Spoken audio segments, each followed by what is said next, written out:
Jésus-Christ, nous avons reconnu le Messie. Par lui nous vient grâce et vérité. Alléluia.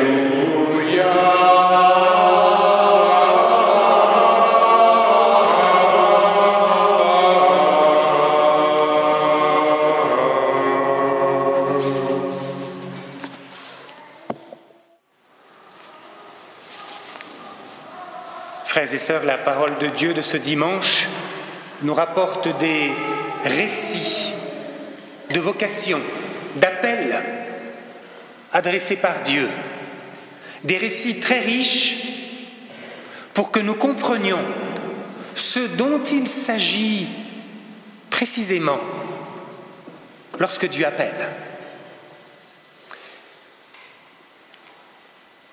La parole de Dieu nous présente un Dieu tout-puissant, créateur du ciel et de la terre, qui a tous les droits, qui a tout fait.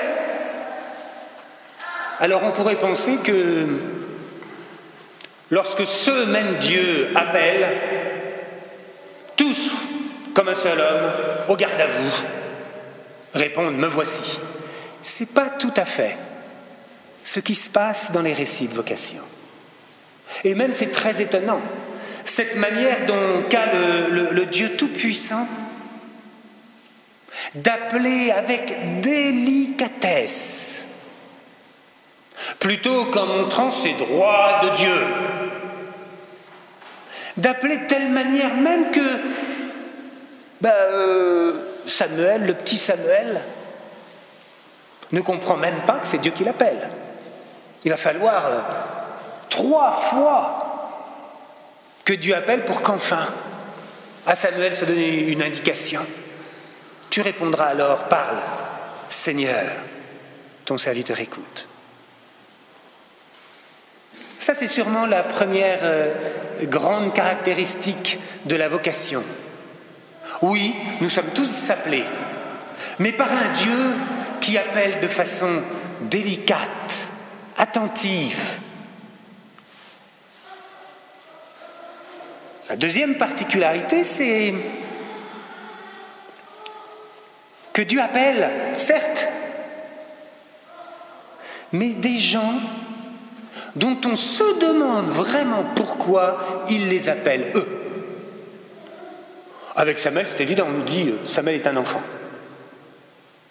Et on nous dit même mieux, c'est un enfant à qui la parole de Dieu n'avait encore été jamais adressée. Quelle préparation! Oh, on peut imaginer, il est auprès du vieux prêtre Élie, peut-être qu'il y a une certaine préparation, mais le texte n'insiste absolument pas là-dessus.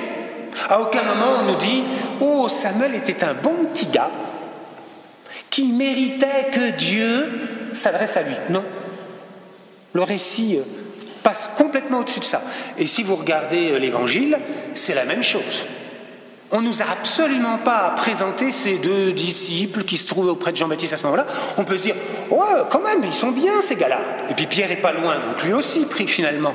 Ils sont pas mal tous ces gars-là parce qu'ils sont dans la sphère, un petit peu dans l'environnement du baptiste qui proclame un baptême de conversion. Donc bon, ça les a sûrement beaucoup préparés. Oui, d'accord, peut-être. Mais le récit n'insiste absolument pas là-dessus. On a l'impression que ceux-là qui vont répondre et qui vont suivre Jésus, c'est totalement gratuit. Oui. Chacun d'entre nous, chacun et chacune d'entre nous, nous sommes véritablement appelés par Dieu indépendamment de tout mérite précédant cet appel. Il m'a aimé le premier. C'est lui qui est venu vers moi, personne d'autre.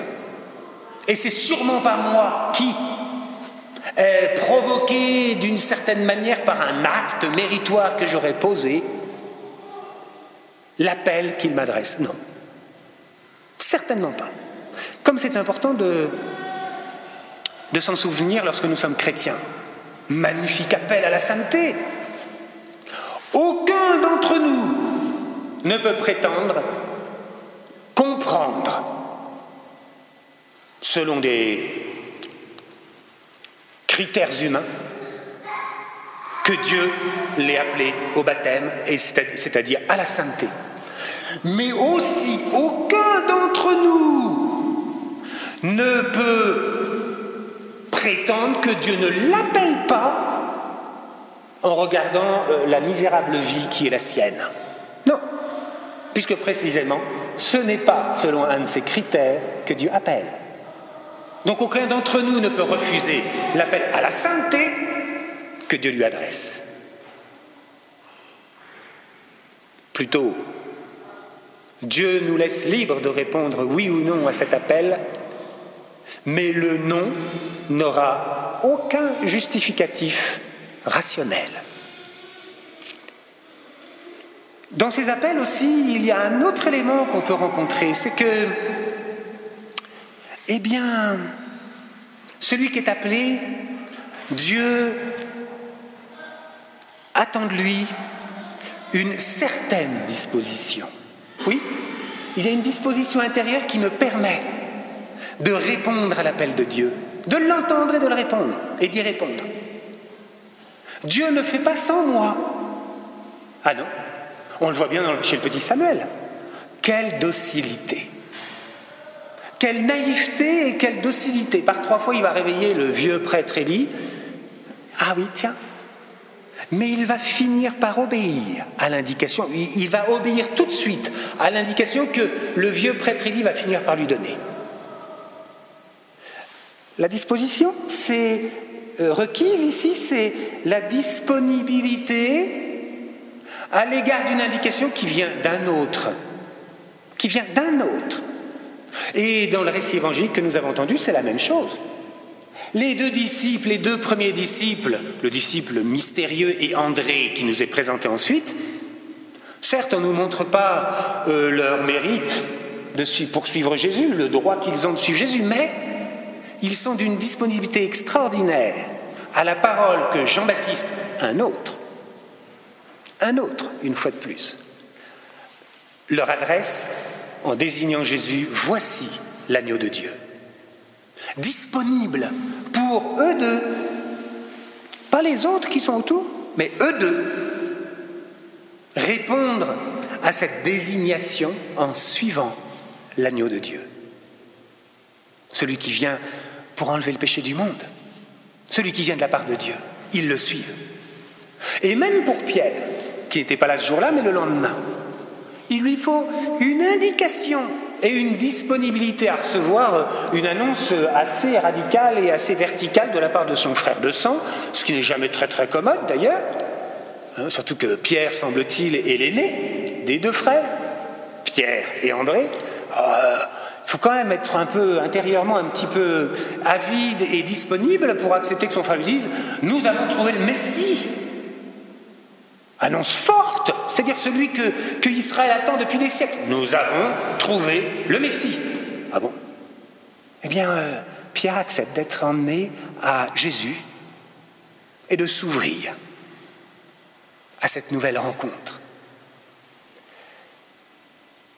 Eh bien, nous aussi, nous avons besoin de cette disponibilité profonde et de chaque instant, d'accepter que peut-être l'indication va venir d'un autre, et pas forcément celui dont nous aurions pensé qu'il est apte à nous donner l'indication. Le vieux prêtre Élie, il n'entend pas l'appel de Dieu.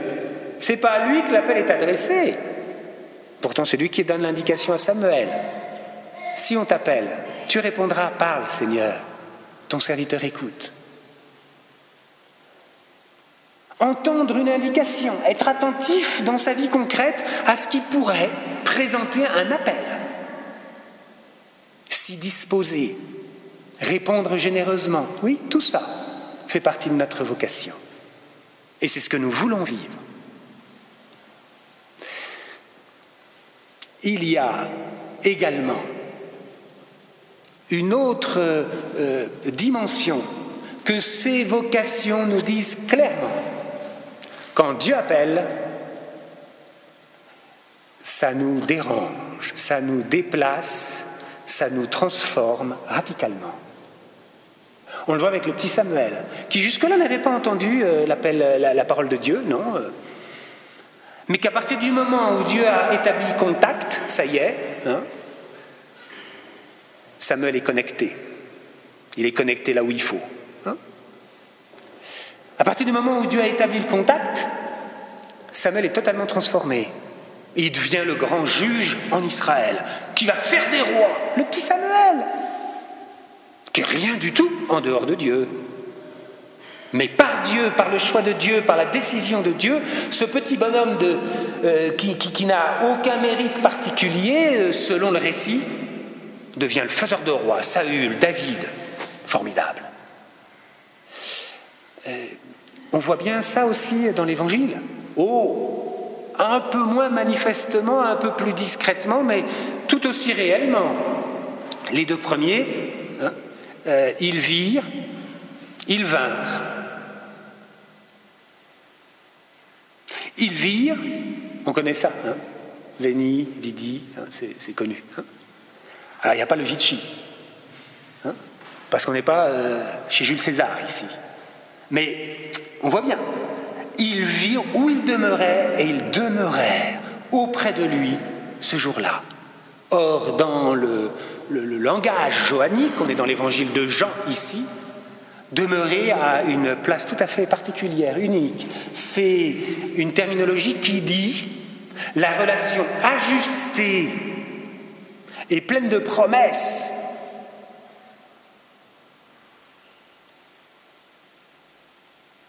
que Jésus donne d'établir avec lui-même à tous ceux qui acceptent de s'approcher de lui. Demeurez en moi, même, dit Jésus. L'Eucharistie le réalisera tout à l'heure pour chacun d'entre nous. Nous demeurons en lui. Donc, ce qui signifie que la rencontre avec Jésus leur a permis, dès le début de l'Évangile, on est à la première page, de toucher le terme. Ils demeurèrent auprès de lui. Ils ont touché le terme, c'est efficace. On le voit également dans la manière dont Jésus rencontre Pierre. Alors là, fabuleux. Vous avez remarqué ce chêne de révélation qui est à l'œuvre 2 fois dans ce texte d'aujourd'hui, si vous avez fait un tout petit peu Lectio Divina. Jean-Baptiste voit Jésus. Tout le monde peut voir ça. Ce jour-là, du moins. Tout le monde pouvait voir que Jésus passait là. Et il dit quelque chose que seul le prophète peut voir. Voici l'agneau de Dieu. Ça, tout le monde ne peut pas le voir. Chaîne de révélation qui nous montre comment le prophète révèle un mystère qui dépasse tous les hommes. Jésus emploie exactement ce même schéma. Jésus voit Pierre venir à lui. Tout le monde peut voir ça, que Pierre s'approche de Jésus. Et il dit, tu es Simon, fils de Jonas. Parce que c'est Simon au point de départ. Tu t'appelleras Képhas, révélation.